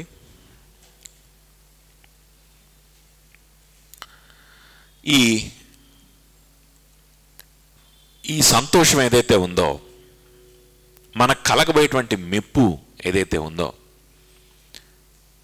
ఆ సువర్ణము అగ్ని పరీక్షకు నిలిచి అగ్ని పరీక్షల నుంచి బయటకు వచ్చిన తర్వాత వచ్చేటువంటి ఆ షైనింగ్ ఏదైతే ఉందో కదా, దేవుడు చూసి సంతోషిస్తాడు, మనం కూడా దాన్ని చూసి సంతోషిస్తాం అని మాట్లాడుకున్నాం కదా. దీన్ని ఏమంటారంటే, దీన్ని అష్యూరెన్స్ అంటారు. దీన్ని ఏమంటారు? నిశ్చయత అంటారు. ఈ పదాలన్నీ కూడా మనం పదాలు తయారు చేసుకోవాల్సిందే, తప్పదు. ఎందుకంటే మనం వేటినైతే మాటలతోటి ఎక్స్ప్లెయిన్ చేయలేమో వాటికి ఇలాంటి పదాలు ఒకటి తయారు చేసి పెట్టుకుంటాం అనమాట. అది కొంతమంది భక్తులు అలా తయారు చేశారు. ఎందుకంటే మనం మాటలతోటి ఆ అష్యూరెన్స్ అనేది ఎట్లా ఉంటుందో, ఆ సంతోషం ఎలా ఉంటుందో, ఆ నిశ్చయత ఎలా ఉంటుందో, ఆ ధైర్యం ఎలా ఉంటుందో మనం మాటలతో చెప్పగలిగేటువంటి విషయం కాదు అది. కొన్ని అలగారికల్గా కొన్నిటితోటి కంపేర్ చేస్తూ ఎక్స్ప్లెయిన్ చేయడానికి ప్రయత్నం మాత్రమే మనం చేయగలం. అపోస్తులు కూడా వాళ్ళు రాసినటువంటి పత్రికల్లో అదే చేయడానికి, ఇక్కడ పేతురు కూడా అదే చేయడానికి ఇక్కడ ఇష్టపడతా ఉంటాడు. ఈ అష్యూరెన్స్, ఈ సంతోషం ఏదైతే ఉందో, ఈ సంతోషం మనకు ఇది ఎలా ఉంటుందంటే, నేను ఇందాక చెప్పాను కదా, బంగారాన్ని కొలిమిలోకి తీసుకెళ్ళి లేకపోతే అగ్నిలోకి తీసుకెళ్ళి బయటికి తీసుకొని వస్తూ ఉన్నప్పుడు అది ప్యూరిఫై అయిపోద్ది. ఈసారి రెండోసార్లు మళ్ళా దాన్ని లోపలికి తీసుకెళ్తూ ఉంటాడు. ఈసారి ఎందుకు తీసుకెళ్తుంటాడు? ప్యూరిఫై చేయడానికి కాదు, ఆల్రెడీగా ప్యూరిఫై అయిపోయిందని తెలిసిన దాన్ని, ఆ రుజువును మరలా చూచి సంతోషించడానికి. ఓకే, సంతోషించడానికి, ఆ ప్రూఫ్ని చూసి సంతోషించడానికి. అదవుతుందా? తెలుసు, కానీ దాన్ని చూస్తూ ఉంటే సంతోషం కలుగుతూ ఉంటుంది. సో ఇక్కడ ఇదేంటంటే, ఇదేదో మనము గ్రాడ్యువల్గా మనం బిల్డ్ చేసుకునేటువంటి విషయం కాదు ఇది. ఈ సంతోషం ఏదైతే ఉందో, ఈ యొక్క ఈ సువర్ణం, మనం విశ్వాసం సువర్ణం వలె మారడం కాదు, కొంచెం కొంచెంగా నా విశ్వాసం సువర్ణం వలె మారిపోతుందంట. నాకు శోధన వచ్చినప్పుడల్లా దేవుడు ఏం చేస్తున్నాడు? దీన్ని సువర్ణంగా మార్చేస్తున్నాడంట. ఈ విధంగా కొన్ని పాటలు ఉంటాయి. కొంతమంది భక్తులు పాపం వాళ్ళకి తెలియక పొరపాటున రాసి ఉంటారు. కానీ ఇది మన విశ్వాసాన్ని సువర్ణంగా మార్చడం కాదు. యాక్చువల్గా పేతురు చెప్పదలుచుకుంది, పేతురు చెప్పినటువంటి ఆ యొక్క ఇలస్ట్రేషన్లో కూడా, అంటే బంగారం అగ్నిలోకి తీసుకెళ్ళిన ఇలస్ట్రేషన్ కూడా బంగారాన్ని ప్యూరిఫై చేయడానికి చేసే ప్రక్రియ గురించి కాదది. ప్యూరిఫై అయిపోయిన బంగారాన్ని రుజువుపరిచేటువంటి ప్రక్రియ. అందుకని అక్కడ ఏం మాట యూజ్ చేశాడు చూడండి, దీనికంటే అమూల్యమైన మీ విశ్వాసము ఈ శోధనల చేత పరీక్షకు నిలిచినదై. ఇంగ్లీష్లో చదవండి. That the genuineness of your faith, being much more precious than gold, that perishes, though it is tested by fire. Genuineness of your faith. Yes, ఇది ఒరిజినల్ ఫెయిత్. ఫెయిత్ ఆల్రెడీ ఉంది. ఆల్రెడీ అది ఏం ఫెయిత్? అది genuine faith. అది already సువర్ణం అయిపోయింది. అది already 24 carrots అంతే. It is pure. తెలుసు ఆ గోల్డ్ స్మిత్కి ఆ విషయం తెలుసు. అయినా సరే అగ్నిలో పెట్టి తీస్తాడు ఆ మెరుపును చూడడానికి. అప్పుడు ఏమవుతుంది? It will be proved. The genuineness of the gold will be proved. అమ్మో, బ్యాప్టిజం తీసుకుంటే, రక్షింపబడితే, చర్చికి వస్తే, దేవుని కోసం బ్రతకాల నిర్ణయం తీసుకుంటే దేవుడు ఏం చేస్తాడు? కఠినమైన శ్రమల గుండా తీసుకెళ్ళి మనల్ని ప్యూరిఫై చేస్తాడు. మన విశ్వాసాన్ని పెంపొందించడానికి మనల్ని ఏం చేస్తాడంటే కఠినమైనటువంటి పరిస్థితులు గుండా తీసుకెళ్తాడని అనుకుంటున్నారేమో. అది కాదు ఇక్కడ పేతురు చెప్తుంది. అది కాదు పేతురు చెప్తుంది. విశ్వాసము నీ చేతిలో ఉంది. నువ్వు తీసుకునే నిర్ణయం, నీ విశ్వాసం నీ చేతిలోనే ఉంది. నువ్వు లోకాన్ని విడిచిపెట్టి నువ్వు ప్రభువుని హత్తుకునేటువంటి ప్రాసెస్లోనే ఉంది నీ విశ్వాసం. అది నువ్వే చేయాలి. నువ్వు చేసావా, దేవుడు దాన్ని డైరెక్ట్గా ఎలా చూస్తాడంటే, ఆ విశ్వాసం నువ్వు చూపించావా, దాన్ని దేవుడు ఎలా చూస్తాడంటే, ఇంకా ఇంప్యూరిటీస్ ఉన్నాయేమో, ఈ విశ్వాసం కరెక్టో ఇవన్నీ ఉండదు. ఇంకా అది ఒక్కసారిగా వస్తుంది అనమాట. ఆ విశ్వాసం నువ్వు ఒక్కసారిగా నువ్వే చూపించాలి. నాకు ఇంకేది వద్దు, నా యేసయ్యకి మించి నాకు ఇంకేది వద్దు. ఒక విశ్వాసి అలాంటి నిర్ణయాలు తీసుకోగలడు. అలా తీసుకున్నవాడే విశ్వాసం అవుతాడు. అంటే ఒక మనిషి అలాంటి నిర్ణయాలు తీసుకోగలడు. నువ్వు అలాంటి నిర్ణయాలు తీసుకోగలవు. నేను ఎలా తీసుకుంటా అండి, అన్నోళ్ళు అయితే తీసుకున్నారు, ఈ అక్కోళ్ళు అయితే తీసుకున్నారు, నేను ఎలా తీసుకోగలనా ఇలాంటి నిర్ణయాలు? మనకు అయ్యే పని కాదేమో అనుకోవద్దు. నువ్వు ఇష్టపడితే నువ్వు తీసుకుంటావు. నీకు ఇష్టం లేదు కాబట్టి నువ్వు తీసుకోలేకపోతున్నావు. అంతే, సింపుల్. నీకు ఇష్టం లేదు అంతే. ఇష్టపడితే అయిపోద్ది కదా. ఆ చిన్న నువ్వు తీసుకున్నటువంటి నిర్ణయం, దాన్ని వెంటనే దేవుడు దాన్ని ఎలా చూస్తాడంట? 100% ప్యూర్ గోల్డ్ లాగా చూస్తాడు. ఆ గోల్డ్ కంటే అమూల్యమైన దానిలాగా చూస్తాడు. అన్న నేను దేవుని మీద విశ్వాసం ఉంచాను, నాకు బాప్టిజం ఇవ్వండి, నాకు చర్చ్ మెంబర్షిప్ ఇవ్వండి అని ఎవరైనా నా దగ్గరికి వస్తే నేను అనుమానిస్తాను. ఎందుకు? వేషధారుల వల్ల మిగిలినటువంటి సహోదరులు ఏమేయకూడదు, డిస్టర్బ్ అవ్వకూడదు. సంఘం అనేటువంటి దాన్ని పవిత్రమైన కన్యకగా నిలబెట్టేటువంటి బాధ్యత సంఘంలో ఉన్నటువంటి విశ్వాసుల మీద, పెద్దల మీద ఉంది. కాబట్టి నేను అనుమానిస్తాను. సరే చూద్దాంలే తమ్ముడు, కొంచెంసేపు అబ్జర్వ్ చేద్దాం, వస్తుండు అని చెప్తా. లేదన్నా నేను మనస్ఫూర్తిగా నేను ఇక నాకు ఇంకేం వద్దు, నాకు ప్రభువే అన్నిటికంటే మొదటి స్థానం నేను ఇవ్వాలనుకుంటున్నాను అని నువ్వు నోటితో చెప్తే, నువ్వు నోటితో చెప్పేటువంటి శబ్దాన్ని నేను వినగలుగుతాను, కానీ నీ హృదయంలో నిజంగా ఆ నిర్ణయం ఉందా లేదా నేను చూడలేనుగా. నేను చూడగలుగుతానా? చూడలేను. ఆ హృదయంలో నిజంగా ఆ నిర్ణయం కలిగిందా లేదా అని నేను చూడగలిగేటువంటి ఏదైనా ఒక ఎక్స్రేనో లేకపోతే ఏదైనా ఒక డివైస్ ఉంటే దాన్ని చూసేసి అసలు ఇంకా గన్ షాట్గా ఏమాత్రం అనుమానం లేకుండా ఎస్ కమాన్ నీకు బాప్టిజం ఇచ్చేస్తారు రేపే అందును. కానీ అలాంటివి ఏమీ లేవు కదా. నేను చూడలేను కాబట్టి నేను ఏం చేస్తాను? సరే తమ్ముడు వస్తా ఉండు, రుజువవుతుంది.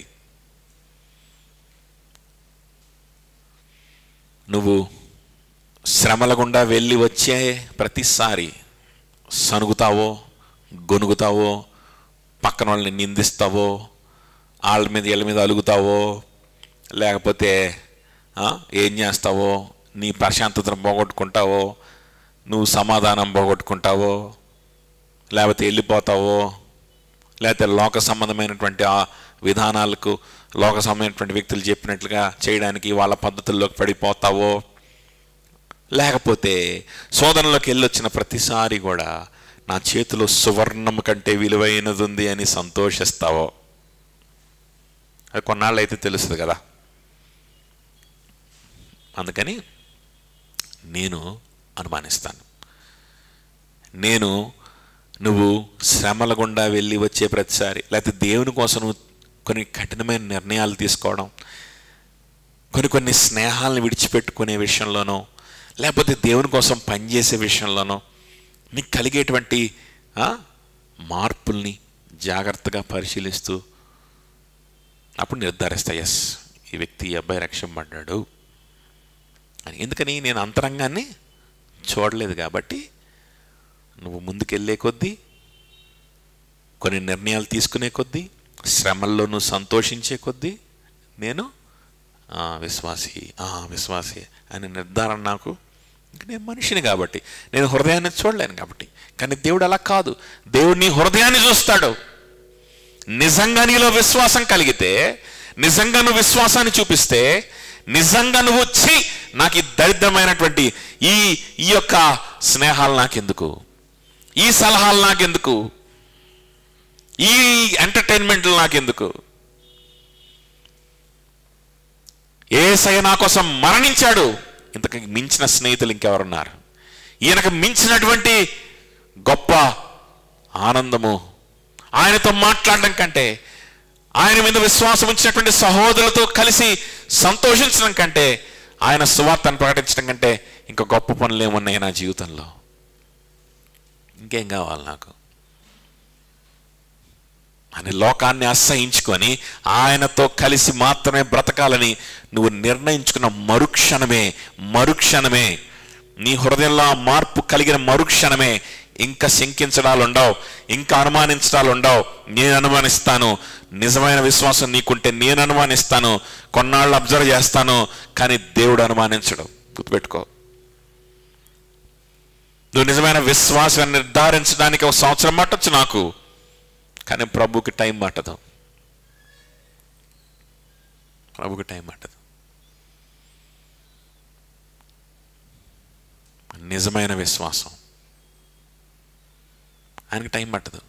నీలో నువ్వు శోధనలోకి వెళ్ళక ముందే, మళ్ళా అగ్నిలోకి బంగారాన్ని తీసుకువెళ్ళక ముందే తెలుసు ఆ కంసాలి వానికి ఏంటది, ఇది అమూల్యమైనటువంటి సువర్ణము, the purest gold is in my hands అని ఆ వ్యక్తికి తెలుసు. ఆ వ్యక్తికి తెలుసు. దేవునికి కూడా తెలిసిపోద్ది. ఏ క్షణంలో తెలిసిపోద్దో తెలుసా? నువ్వు విశ్వాసము నువ్వు చూపించిన క్షణంలోనే ఆయనకి తెలిసిపోద్ది. This is gold. వచ్చేసిందిరా, ఇదిగో ఈ అమ్మాయిలో గోల్డ్ వచ్చేసింది, ఈ అబ్బాయిలో ఏమొచ్చేసింది? గోల్డ్. అమూల్యము, సువర్ణము కంటే అమూల్యమైన విశ్వాసం. ఆహా, మెరిసిపోతుంది. ఆయన చూస్తాడు, ఇంక అనుమానం ఏముండదు. నిర్ధారణ వచ్చేసింది. ఆయన సంతోషిస్తాడు. సంతోషించి ఆ తర్వాత నువ్వు శోధనలోకి వెళ్ళి వచ్చిన తర్వాత అప్పుడు మళ్ళా చూస్తాడు నిన్ను. అప్పుడు ఇంకా మెరిసిపోతాం. ప్రూఫ్ వచ్చేస్తున్నాడు. శోధనలోకి వెళ్ళి వచ్చిన తర్వాత ఇంకా మెరిసిపోతున్నాడు. Already this is pure. Already ఈ వ్యక్తి ఎవరు? విశ్వాసి. అమూల్యమైనటువంటి గొప్ప విశ్వాసం. శోధనలోకి వెళ్ళి వచ్చిన తర్వాత ఇంకెంత బాగా కనిపిస్తుందో చూడు. చూడు, శోధనలోకి వెళ్ళొచ్చిన తర్వాత ఏం మాత్రం నీ విశ్వాసం బెండ్ అవ్వట్లా, ఏం మాత్రం కూడా మనుషుల వైపు వెళ్ళిపోదాం అనిపించట్లా, ఏం మాత్రం కూడా మనుషుల యొక్క పద్ధతులను అవలంబిద్దాం అనిపించట్లా, ఏం మాత్రం కూడా వాళ్ళని ఆ స్నేహితులు ఏం చేస్తున్నారు అది చేద్దాం, లేకపోతే వాడు ఏం చేస్తున్నారు అది చేద్దాం, లేకపోతే వాడి పద్ధతులు వెళ్దాం, వీళ్ళ పద్ధతులు వెళ్దాం అని నీకు అనిపించట్లా. శోధనలోకి వెళ్ళొచ్చిన తర్వాత అదే నిఖాసుగా అలానే నిలిచింది. చూసావా? అవును ప్రభా, ఇదే గొప్ప విశ్వాసం నీలో ఎప్పుడో కలిగింది, నేను చూసా. నీకే తెలీదు కరెక్ట్గా ఎప్పుడు కలిగిందో విశ్వాసం. నువ్వెప్పుడు విశ్వాసం ఉంచావో తెలుస్తుంది, మనమే కాబట్టి ఒప్పుకునేది. కానీ ఒక్కొక్కసారి మర్చిపోతాం కదా. ఒక్కోసారి మరలా ఒప్పుకుంటాం, మరలా దేవునికి జీవితాన్ని ఇస్తాం, మరలా ఇస్తూ ఉంటాం. కాబట్టి సో ఎగ్జాక్ట్గా ఫస్ట్ ఎప్పుడు ఇచ్చామో మనకు గుర్తుండదు. రోజు ప్రభుకి జీవితాన్ని ఇవ్వాలనిపిస్తుంది. రోజు నిర్ణయం తీసుకుంటాం, ప్రభా నాకు వద్దు ప్రభా, నాకు ఇదే నువ్వే కావాలి, నాకు అదొద్దు ప్రభా నువ్వే కావాలి, నాకు వాళ్ళొద్దు ప్రభా నువ్వే కావాలి. ప్రతి దినము ప్రభు దగ్గర నీ జీవితాన్ని సమర్పిస్తూ ఉంటావు కదా. కాబట్టి ఎగ్జాక్ట్గా ఇది ఎప్పుడు స్టార్ట్ అయిందో చెప్పడం ఒక్కోసారి మనకి, కానీ ఆయనకు తెలుసు అది ఎప్పుడు స్టార్ట్ అయిందో ఆయనకు తెలుసు. సువర్ణం ఎప్పుడు షైనింగ్, సువర్ణం ఎప్పుడు ఏర్పడిందో ఆయనకి బాగా తెలుసు.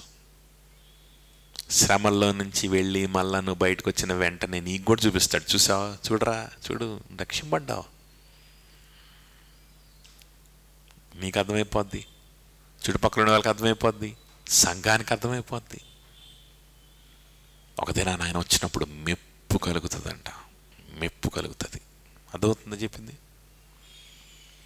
ఆ అష్యూరెన్స్ని, ఆ సంతోషాన్ని ఇప్పుడే ఇస్తాడు, తర్వాత ఏమో మెప్పునిస్తాడు. అబ్బో, ఈ విశ్వాసం నాలోకి రావాలంటే ఎన్నో శ్రమల గుండా పోయి మళ్ళీ బయటకు రావాలను అనే భ్రమలో ఉండద్దు. ఆ విధంగా అర్థం చేసుకోద్ది వాక్యాన్ని. నో. ఈరోజు ఈ సాయంకాలం నీ జీవితంలో ఉన్నటువంటి వ్యర్థమైనటువంటి ఆలోచనలని, వ్యర్థమైనటువంటి మాటల్ని, వ్యర్థమైన చూపుల్ని పక్కన పెట్టి ప్రభుకి నీ జీవితాన్ని, నీ సమయాన్ని ఇవ్వడానికి నువ్వు ఇష్టపడితే చాలు మనస్ఫూర్తిగా. రేపటి నుంచే నేను వదిలిపెట్టుకోగలిగిన వదిలిపెట్టుకుంటాను ప్రభా.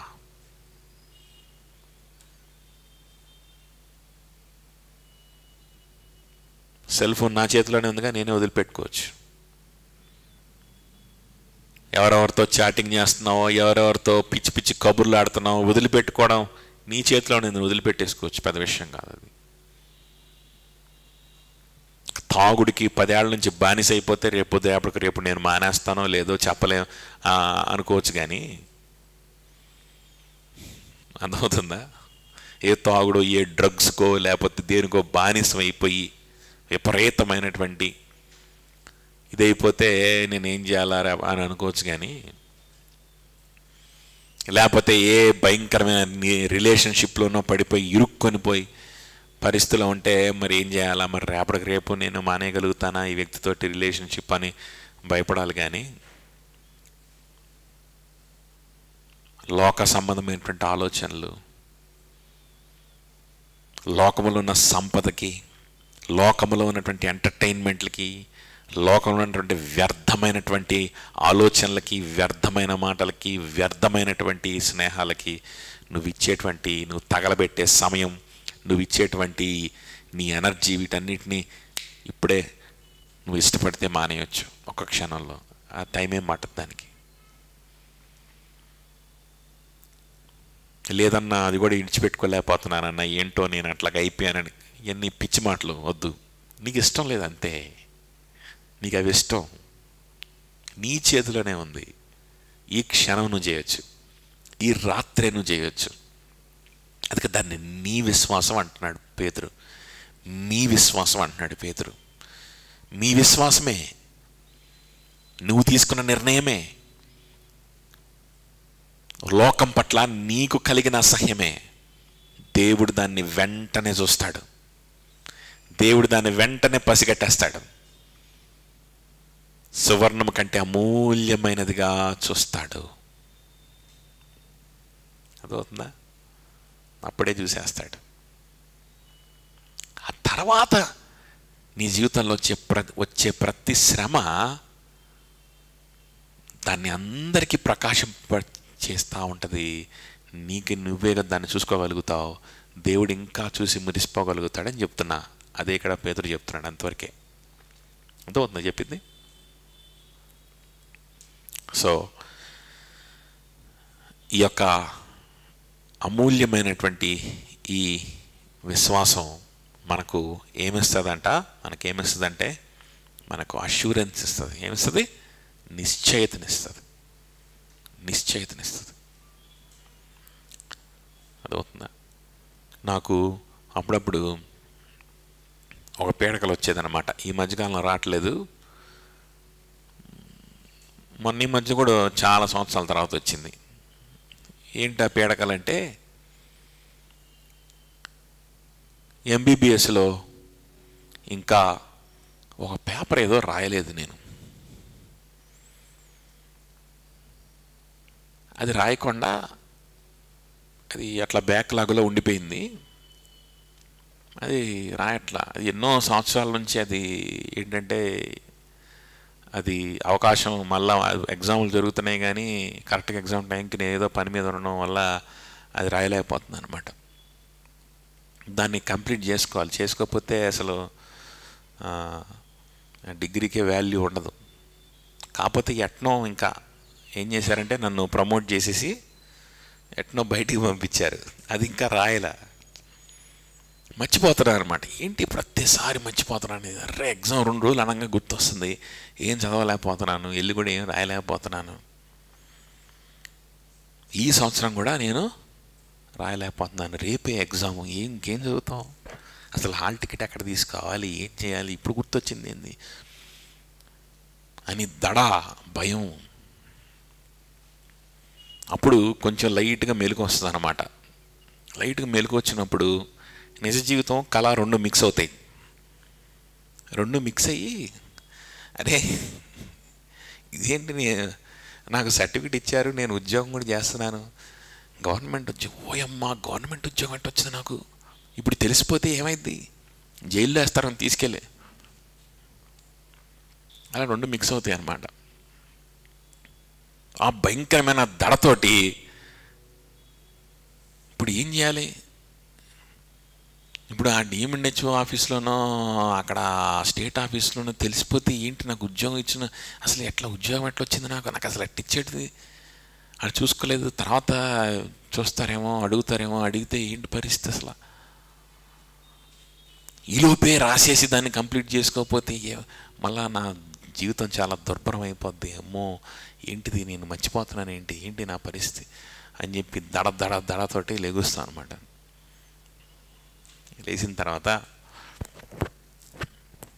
పూర్తిగా మెలకు వస్తుంది, కళ్ళు కూడా తెరుస్తా. తెరిసిన తర్వాత కూడా కళ్ళు కూడా తెరిసిన తర్వాత కూడా ఇప్పుడు ఏం చేయాలి? ఇప్పుడు ఏ ప్రమాదం రాకుండా ఉండాలంటే ఏం చేయాలి? ఇది తెలిసిపోతే లోపల వేస్తారేమో, ఏం చేయాలి? చాలా పెద్ద క్రైమ్ అయిపోద్ది. కొంతసేపు ఆలోచించి ఆ తర్వాత పేపర్ పూర్తి కాకుండా అసలు సర్టిఫికేట్ ఇస్తాడు, సర్టిఫికేట్ లేకుండా నాకు ఉద్యోగం ఎందుకు ఇస్తారు? పిచ్చా చేదస్తావా? అన్ని కాగితాలు ఉన్నాయి కదా, కాగితాలు ఉన్నాయి, మరి కంప్లీట్ కాకుండా కాగితం అంటే ఇస్తారు? ఉద్యోగం ఇచ్చేవాళ్ళు అని పిచ్చోళ్ళ? స్టేట్ గవర్నమెంట్ వాళ్ళు పిచ్చోళ్ళు కాదు కదా అని చెప్పి కొంతసేపు ఆలోచించుకున్న తర్వాత దడదగ్గుద్ది. అంత భయంకరమైనటువంటి దడ వస్తుంది అన్నమాట. చూసారా? అంటే that doesn't mean I'm not a graduate, I completed my studies, I'm a graduate కదా. ఎప్పుడో అయిపోయింది అది, ఎప్పుడో పాస్ అయిపోయాను, ఎప్పుడో నాకు రిజిస్ట్రేషన్ అయిపోయింది, ఎప్పుడో డాక్టర్ అయిపోయాను, ఎప్పుడో నాకు వచ్చేసింది, అది ఎప్పుడో జరిగిపోయినాయి. కానీ ఆ శ్రమలో నుంచి బయటకు వచ్చిన తర్వాత అది మరొకసారి ఏమైపోతుంది? అది ఆ కన్ఫ్యూజన్ చేసేటువంటి పరిస్థితులు మన జీవితంలోకి వస్తాయి, మనల్ని గందరగోళంలోకి నెట్టివేసేటువంటి పరిస్థితులు మన జీవితంలోకి వస్తాయి. దేవుని యొక్క సన్నిధిని మనము ఏంటంటే మనము అనుభవించలేనటువంటి పరిస్థితులు ఒక్కోసారి వస్తాయి. ఆ పరిస్థితుల నుంచి బయటకు వచ్చేసిన తర్వాత అప్పుడేమనిపిస్తుంది? ఇది కేవలం ఒక పీడకల మాత్రమే, నేను ఎప్పుడో పాస్ అయ్యాను కదా, నేను ఎప్పుడో పాస్ అయ్యాను, నాకు ఎలాంటి ఇబ్బంది లేదు. అప్పుడు ఏమవుతుందంటే ప్రూవ్ అవుతుంది. ఏమవుతుంది? అది ప్రూవ్ అవుతుంది. ఏ పరిస్థితుల్లో కూడా నాకు వచ్చినటువంటి డిగ్రీ అనేటువంటిది ఎవడో తీసేయలేడు. ఎందుకంటే ఇది అయిపోయింది, it's over, it's there with me. అదవుతుందా? అమూల్యమైనటువంటి సువర్ణము వలె మనకు కనిపించడం కూడా ఎలా కనిపిస్తుంది? ఒక్కోసారి మనం శ్రమల్లో నుంచి బయటకు వచ్చిన తర్వాత, శ్రమల గుండా వెళ్ళిన తర్వాత అదేమైపోతుంది? It is still there. ఇది ఎక్కడికి పోలా, నాతోనే ఉంది. ఇది ఎప్పుడో నాకు వచ్చేసింది, ఇది నాది, దీన్ని నా నుంచి ఎవ్వరు ఏం చేయలేరు, తీసివేయలేరు. అయిపోయింది, ఎగ్జామ్ అయిపోయింది, పాస్ అయిపోయాము, సర్టిఫికేట్ వచ్చేసింది, ఎవరు తీసేయలేడు ఇంకా దాన్ని. నాకు తీసేయగలుగుతారా? తీసేయలేరు. మళ్ళా పరీక్ష పెట్టి మళ్ళా సర్టిఫికేట్లు ఇవ్వరు కదా, ఒక్కసారితో అయిపోద్ది. అది ఒక్కసారికి అయిపోద్ది. శోధనలో నుంచి బయటకు వచ్చిన తర్వాత కూడా ఇలా అనిపిస్తుంది అన్నమాట మనకి. శోధనలో నుంచి బయటకు వచ్చిన తర్వాత ఒక్కోసారి ఆ శోధనలో మనం ఏంటంటే విశ్వాసాన్ని కోల్పోయినట్లుగా అనిపిస్తుంది.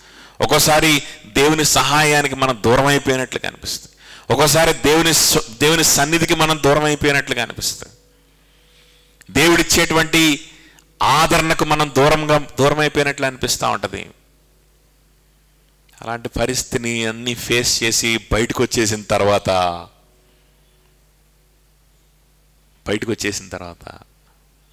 అన్న పిచ్చా చేదస్తావా? ఎంబీబీఎస్ అంటే ఒక్కసారి చదువుతాం, ఒక్కసారి కింద మీద పడి ఏదో పాస్ అవుతాం. ఇక పాస్ అయ్యామంటే ఇక మళ్ళా పరీక్ష పెట్టి మళ్ళా ఎవడో పరీక్షలు పెట్టి చేయడు, అయిపోయినట్టే ఇక జీవితాంతం. నా సోదరుల నుంచి బయటకు వచ్చిన తర్వాత అలా అనిపిస్తుంది అనమాట మనకి. ఒక్కసారే మనం విశ్వాసం ఉంచాం, దేవుడు ఆ విశ్వాసాన్ని ఎలా చూశాడు? అమూల్యమైన విశ్వాసం, సువర్ణము కంటే అమూల్యమైనదిగా అది ఆయన పరిగణించాడు, ఆయన చూశాడు, దాన్ని ఆయన కాపాడుతూ వస్తున్నాడు. ఇంకంతే, ఒక్కసారి రక్షింపడ్డానంతే. మళ్ళా వెనక్కి వెళ్ళిపోండి, మళ్ళా రక్షింపడ్డాలు ఉండవు కదా, ఉండవు. ఒక్కసారి విశ్వాసం ఉంచాను, ఒక్కసారి ఆ విశ్వాసాన్ని దేవుడు కాపాడడం ప్రారంభించాడు, ఒక్కసారి అది సువర్ణమైపోయింది. ఒక్కసారిగా అది సువర్ణం. మరలా లోపలికి తీసుకెళ్ళి ప్యూరిఫై చేయడానికి కాదు ఇది. లోపలికి వెళ్ళి వచ్చిన తర్వాత పీడకల వదిలిపోయి అలాగైతే రుజువు, అలాంటి రుజువు మనకు కనిపిస్తుంది అన్నమాట. అదే నేను రక్షింపబడిన వ్యక్తిని, నేను ప్రభు బిడ్డని, నా విశ్వాసం సువర్ణం వలె మెరిసిపోతా ఉంది. నా దగ్గరే ఉంది, నా సర్టిఫికెట్ నా దగ్గరే ఉంది, ఎవడు తీలేడు, దీన్ని అయిపోయింది, అది అయిపోయింది. దేవునికి దూరంగా బ్రతికాను కానీ ఆ చాప్టర్ అయిపోయింది నా జీవితంలో. దేవుని విడిచిపెట్టి వ్యర్థమైనటువంటి వాటి వైపు నేను నా మనసును పెట్టాను, వ్యర్థమైనటువంటి నా సమయాన్ని పెట్టాను, వ్యర్థమైన స్నేహాల కోసం పరిగెత్తాను. అయిపోయింది నా చాప్టర్, ఆ చాప్టర్ క్లోజ్ అయిపోయింది. ఆ పరిస్థితిలో ఉన్నప్పుడు నాకు నిరీక్షణ లేదు. ఆ జీవితంలో ఉన్నప్పుడు నాకు వచ్చేటువంటి శ్రమలు, ఆ శ్రమల్లో ఒక మీనింగ్ లేదు. నేనే ఫైట్ చేసుకొని అందులోంచి ఎట్టకొట్ట బయటికి సర్వైవ్ అవ్వాలంతే, సర్వైవల్ అంతే. ఒక జంతువులాగా స్ట్రగుల్ ఫర్ ఎగ్జిస్టెన్స్ అంతే. కానీ ఇప్పుడు అలా కాదు, ఆ చాప్టర్ అయిపోయింది. సువర్ణము వంటి విశ్వాసం, నేను చూపించిన విశ్వాసం, నా విశ్వాసం, అది నా దగ్గరే ఉంది. నా దేవుడు దాన్ని కాపాడుతున్నాడు. శ్రమల గుండా వెళ్ళొచ్చినా సరే అదంతే ఉంది, అది మారలేదు. చూసావా, అది మారలేదు, అది మారలేదు. అదొక్కటి చాలు. ఆ శ్రమ నిన్ను ఎంత అవమాన పెట్టినా, ఆ శ్రమ నిన్ను ఎంత బాధించినా, బయటకు వచ్చిన తర్వాత కూడా నీ చేతిలో ఉన్న ఆ విశ్వాసాన్ని చూస్తే చాలు. That will give you assurance, that will give you security. బంగారం, డబ్బు మనకేమిస్తాయి అనుకుంటాం, మనం సెక్యూరిటీని ఇస్తాయి అనుకుంటాం, కానీ అవి నశించిపోయేవంట. ఇది నశించిపోకుండా నిత్యము మనకి సెక్యూరిటీని ఇచ్చేటువంటి సువర్ణము నా దగ్గర ఉంది, నా దగ్గర ఉంది. సో ఇదేమిస్తుంది మనకి? అష్యూరెన్స్ని ఇస్తుంది. ఇంకా ఏమిస్తుంది మనకి? పర్సీవియరెన్స్ని ఇస్తుంది. ఏమిస్తుంది? పర్సీవియరెన్స్. మన శ్రమల గుండా మనము దాటుకొని వెళ్ళడానికి ఓర్పును, సహనాన్ని, శక్తినిస్తాయి. యాకోబు పత్రిక 1:3 చదవండి. యాకోబు పత్రిక 1:3.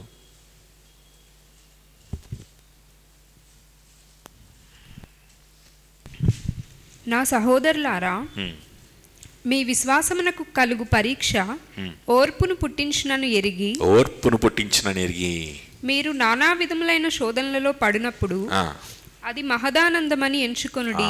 ఆనందమని ఎంచుకొని ఓర్పును కలిగిస్తుంది, పర్సీవియరెన్స్ని కలిగిస్తుంది. శ్రమల్లో, శోధనలో కూడా పర్సీవియర్ అవుతాం, మనం ముందుకెళ్తాం, ఆగిపోము. ఆగిపోయే ప్రసక్తే ఉండదు. ఎందుకంటే మన దగ్గర ఏముంది? ఏదో పీడకలు వచ్చింది కదా అని చెప్పి నేను పోయి, ఓయమ్మ ఎందుకు వచ్చిన గొడవ, మళ్ళా నన్ను పోలీసులు పట్టుకుంటారేమో అని చెప్పి వెళ్ళి రిజైన్ చేస్తానా? చేయను. మెలకు వచ్చిన తర్వాత నా చేతిలో అది ఉంటుంది, దాన్ని చూసి సంతోషిస్తాను. ఇది పీడకల, ఒక్కసారిగానే నాకు ఇచ్చేసారా, దీన్ని ఎవరు నా నుంచి తీసేయలేరా, నేను ముందుకు సాగిపోతాను, ఓర్పుతో ముందుకి సాగిపోతాను. ఇటువంటి కళ్ళు ఎన్నొచ్చినా నేను ఓర్పుతో ముందుకి నవ్వుకొని ఏమవుతాను, సాగిపోతాను. అలా ఉంటాయి శ్రమల విశ్వాస జీవితంలో. చూడండి, ఆ తర్వాత అష్యూరెన్స్, పర్సీవియరెన్స్, సెక్యూరిటీ. గోల్డ్ ఏముంటుంది? సెక్యూరిటీ ఉంటుంది కదా. ఇది సువర్ణం కంటే గొప్ప సెక్యూరిటీ మనకి ఇస్తుంది. ఫిలిప్పీలకు రాసిన పత్రిక 4:19. ఫిలిప్పీలకు రాసిన పత్రిక 4:19.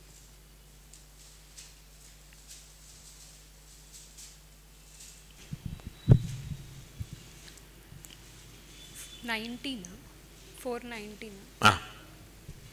కాగా దేవుడు తన ఐశ్వర్యము చొప్పున క్రీస్తు యేసునందు మహిమలో మీ ప్రతి అవసరమును తీర్చును. మీ ప్రతి అవసరమును తీర్చును.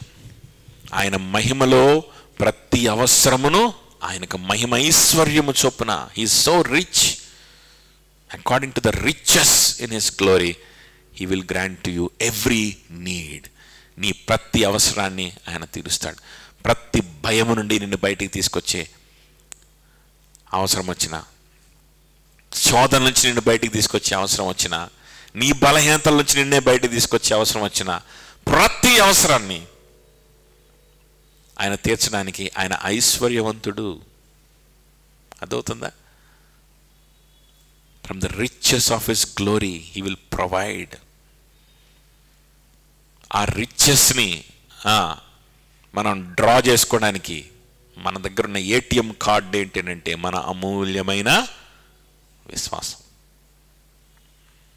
అమూల్యమైన విశ్వాసం. ఇది నశించిపోయేదా? నశించిపోదు. సో మనకు అష్యూరెన్స్ని ఇస్తుందంట, మనకి సెక్యూరిటీని ఇస్తుందంట ఈ గొప్ప విశ్వాసం. ఇంకా మనకేమిస్తుందంటే ఆఖరిగా మనం చూసాం కదా, ప్రైజ్ ఫ్రమ్ గాడ్. దేవుని నుండి మనకు మెప్పును ఇస్తుంది.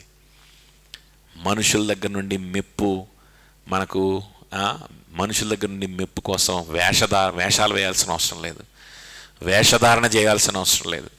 మనుషుల దగ్గర ఏదో భక్తి పనులు అనిపించుకోవడానికి తాపత్రయపడాల్సిన అవసరం లేదు. మనుషుల దగ్గర ఏదో మంచి వ్యక్తులు అనిపించుకోవడానికి తాపత్రయపడాల్సిన అవసరం లేనే లేదు. యథార్థంగా మన పరిస్థితిని దేవుని సన్నిధిలో సహోదరుల దగ్గర ఒప్పుకొని విడిచిపెట్టగలిగితే, ఈ రోజే ఈ రాత్రే నువ్వు విడిచిపెట్టగలిగితే ఆయన ఇచ్చేది నీకు, ఆయన ఇస్తాడనమాట మెప్పుని. ఆయన ఇవ్వబోయేటువంటి మెప్పుతో పోల్చుకుంటే మనుషులు ఇచ్చే మెప్పు ఎందుకు కూడా పనికిరాదు.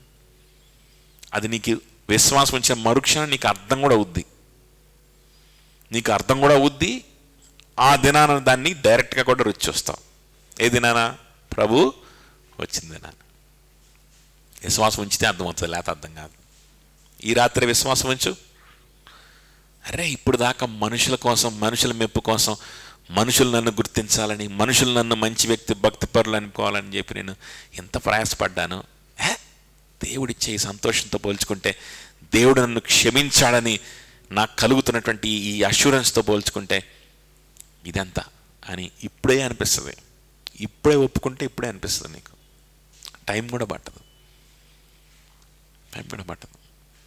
నీ ఇష్టం. ఇంకా వేషధారణలో కొనసాగుతావా, లేదా ఈ రాత్రితో నీ వేషధారాన్ని, నీ యొక్క అవిశ్వాసాన్ని విడిచిపెట్టి అమూల్యమైన సువర్ణంగా వేసుకొని తిరుగుతావా? నీ ఇష్టం. It's in your hands, it's your faith. మీ విశ్వాసం మీకు మెప్పుందేస్తుంది. మీ విశ్వాసము దేవుని దృష్టిలోను, మీ దృష్టిలోను, సంఘం దృష్టిలోను అమూల్యమైన సువర్ణం వలె వెలిగిపోతూ ఉంటుంది. నీ విశ్వాసం నీకు సెక్యూరిటీని ఇస్తుంది. నీ విశ్వాసం నీకు ధైర్యాన్ని, ముందుకు వెళ్ళేటువంటి స్టెబిలిటీని ఇస్తుంది. ప్రార్థన చేసుకుందాం. అందరూ లేచి